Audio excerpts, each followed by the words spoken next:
the show in general, but that moment comes across as a really manipulative way to have us feel sorry for him.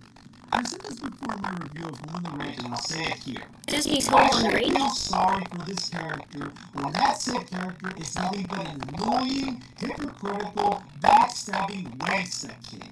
He is such an irredeemable piece of garbage that I'm getting mad just by even describing what he does in certain episodes. And I don't believe for a microsecond that Gus was possessed in the Curse of Frankenstein. I believe that Gus knew for every single second about what he was doing, because in one part, he was concerned about the monster truck running over Tommy and Lola before supposedly being snapped out of being possessed. And because he does stuff like this in nearly every single episode. But if Gus really was possessed throughout the episode, the show sure did a very poor job at showing it throughout this episode. This show also has a serious problem with all of its implications and what it's conveying. One of which is a gross-out angle. But we'll get to that in due time. And what I'm talking about, of course, is how this show portrays family issues and friendship. Family issues and friendship. When I started binge-watching all the episodes of this show, when I came to the first few episodes, the show wasn't getting me in too much of a fired-up mood. The show at most used Gus as a plot device as the reason why Robot Boy gets captured by Kamikaze, and why others around him get into trouble, and I found the show to be really boring. Not very comedy show levels of dull, but up there as the most bored I have been with any show I reviewed and will review in this series. This includes Alvin and the Chipmunks 2015 and Camp Coral. However, my tune on this show completely changed when I got around to watching episodes like Cleaning Day and Constable. My reaction went from being bored to being enraged. Enraged, huh? Now who's the one that should calm down, huh? One of the reasons is because of Gus, of course, but what also disgusts me about this show is how it handles family and friendship. The friendship side of things is because of Gus's entire existence, and how this show portrays family. The obvious family members that are being absolutely horrible towards the child is Gus's family members. But they are absolutely tame in comparison to Tommy's family members, let me tell you. Because Gus's parents at least look after him, and despite the fact that they don't show happiness, they care about his safety and him needing to be home and be in bed. There is. The only tolerable one of the three of Tommy's family members is Debbie Turnbull. Because she at least has common sense, she treats both of the kids at the house fairly, most of the time, and while her voice is rather bland, she doesn't have a grating voice or personality that makes certain episodes a chore to sit through. Which is more than you can say with just about everyone in this terrible show. Tommy's two other family members are just god-awful, because one of them constantly abuses his own brother, even to a point where in one episode, he literally admits out loud that he bullies his own brother and gives swirlies to him, while the other is completely neglectful and plays the parental favoritism game constantly, and he seriously glosses over the fact that Donnie was beating up his own brother in one episode, and seriously enabled him doing that in that particular episode. Jeez, and I thought my family was bad. I really do hope that this show did this stuff by accident, and that it doesn't actually think that family members doing this stuff to the child is alright.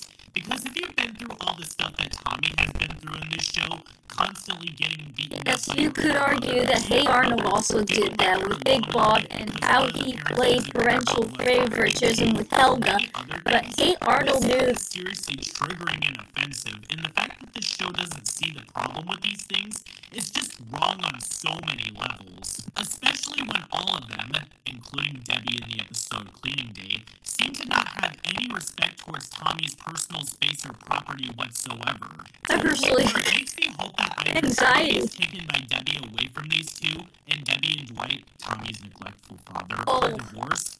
Donnie is signed up for military school, or Tommy is flat out taken away by Child Protective Services and given a better life from his family members. Which leads us into another aspect that makes the show just downright awful, which is the characters. If they were just bland and forgettable, didn't have a personality, were just one-dimensional, and so on, that would be one thing. And it might have just led to me saying that this show is just a boring, subpar show, similar to shows like Alvin and the Chipmunks 2015 and My Night and Me, but My that is Night and Me? definitely not the case whatsoever. There are some characters that do fit into this category, but the characters in this show range from being as bland and dry as a pancake without syrup Small to being pancakes. annoying and downright insufferable. Yeah, Sean, but I'd argue and say that annoying and insufferable words are not enough to describe these people. Starting out with the least bad characters first, one of the main characters is Tommy.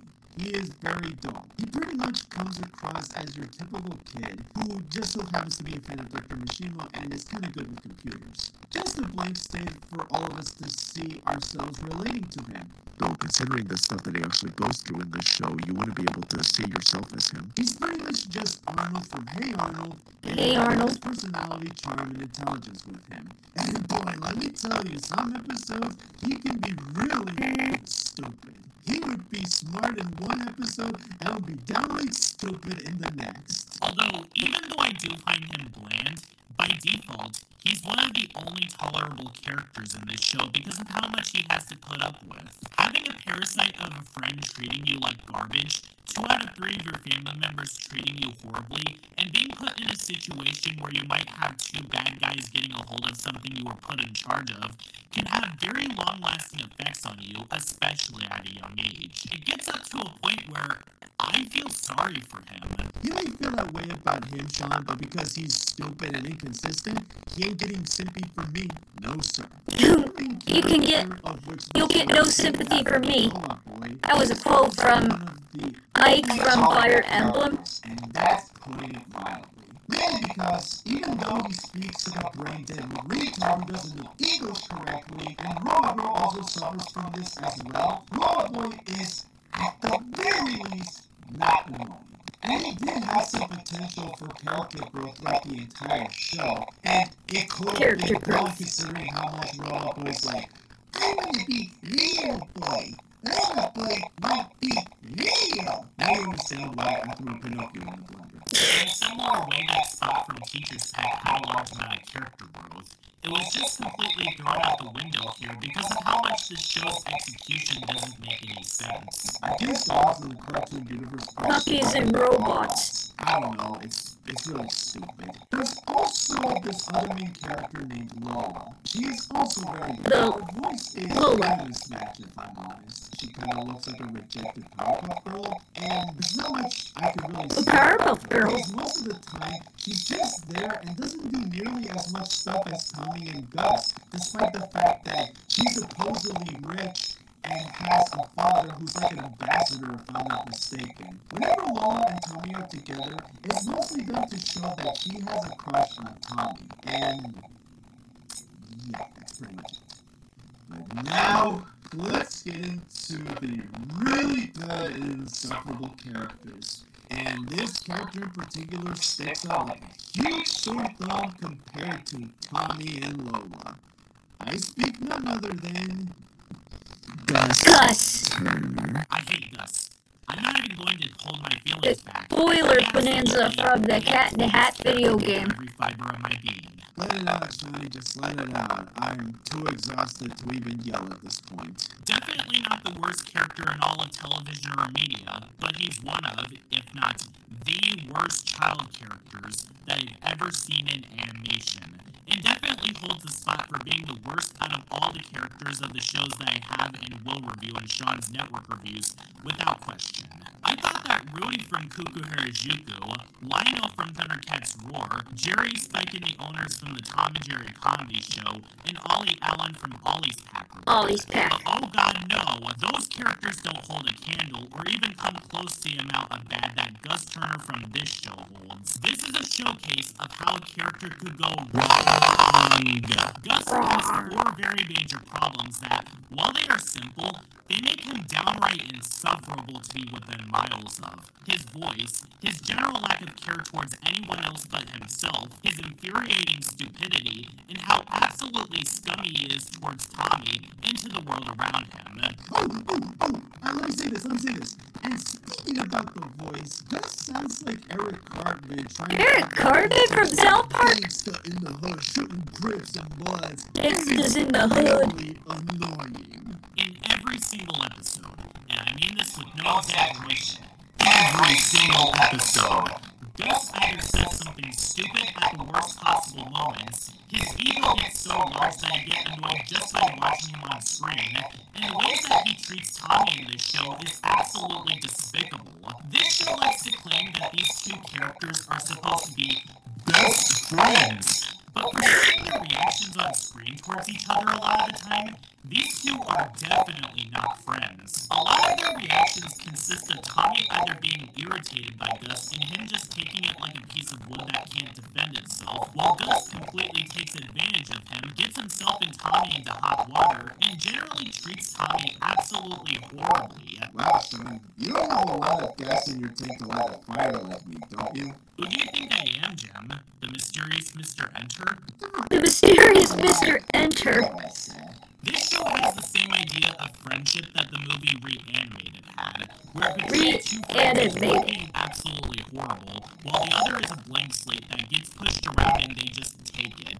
And that particularly horrible friend Mike does such bad Luanog, things throughout the Foster's Hope, my gym partner's a monkey. the character just stopped being friends with that guy, when throughout the entire series, Gus shows that he's not going to clean up his act at all. Gus is pretty much the show's equivalent of the Scrappy-Doo character. Scrappy-Doo from Scooby-Doo? I've never seen anyone that likes him before. Even those that actually like the show for some reason, they have all said that Gus is like the worst part of the whole show. Not even the characters within the universe of the show seem to tolerate him at all. We would see them get annoyed and frustrated with him. They would beat him up whenever he does something stupid and downright scummy. And most of the conflicts in the show happens because of his absolute stupidity, his insatiable greed for money, general reckless behavior, and just downright being a complete sociopath. But in all honesty, I would rather put up with Scrappy-Doo than this jerk, because at least Scrappy does have good intent, that being to beat up whatever monster that tries to mess with the Mystery Inc. gang. Gus doesn't even have that.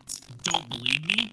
Well, I already brought up the episode Constobot, where he acts incredibly insufferable towards Tommy and Robot Boy just because they laughed at him when getting hit in the head with a frisbee, even though he was being incredibly annoying right before that happened to him, which makes that episode come off as incredibly manipulative, but the issues go beyond that. In the 6th episode, Kurt's Father, he laughs at Tommy when getting pranked by Kurt, to a point where Tommy even says that Kurt acts like a better friend than Gus, and when Kurt starts being buddies with Tommy, and they basically split in the episode, right at the end when Gus and Tommy get back together, Gus proves himself to be an absolute hypocrite, basically implying that Gus is allowed to laugh at his friend, but when it's the other way around, it's all of a sudden a bad thing. That's something when you know you're an awful friend when the main bullies at school are not nearly as horrible and annoying as Gus.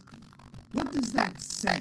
What does that say about this insufferable kid? Seriously, Insufferable kid. In that episode, my first thought shouldn't be, good, he doesn't deserve to have any friends because of the way that he treats them. In the episode, I Want That Toy, I Want That Toy. He starts out by stealing money directly out of Tommy's hands because he wanted the extra money for a talking toy, even though Tommy was wanting to use that money to give Robot Boy a toy of his own. And when Tommy gets accused of stealing one of the toys from the toy store, even though he was bringing a toy with him, he doesn't even stand up for his friend. And Tommy wrongfully gets in trouble, and in one scene where we see Gus and Lola come to help break Tommy out of the house while he's grounded, Gus doesn't even feel any sort of guilt for the fact that he got him in trouble in the first place, as he didn't even stand up for him. And all he cares about throughout the rest of this stupid episode is the toy he got. Tommy, if you can answer me this question, why were you friends with this kid again? The 8th episode's sister episode, Sweet Revenge, has him destroying a good amount of the candy stores around San Francisco with Robot Boy just for a candy bar. He goes through Tommy's backpack to eat a pest dispenser thing that he wanted to keep in mint condition, and Tommy specifically told him not to do that in A Tale of Two Geniuses. Tale of Two Geniuses. Tommy killed in the Attack of the Killer G-Men. He threatens to blackmail Tommy with the notion that he would tell Bambi that he has a crush on her if he doesn't join him in wrestling with Gus. Wrestling the with list Gus. just goes on and on and on. Again, this begs an answer, and I'll ask again. Why were you friends with this kid?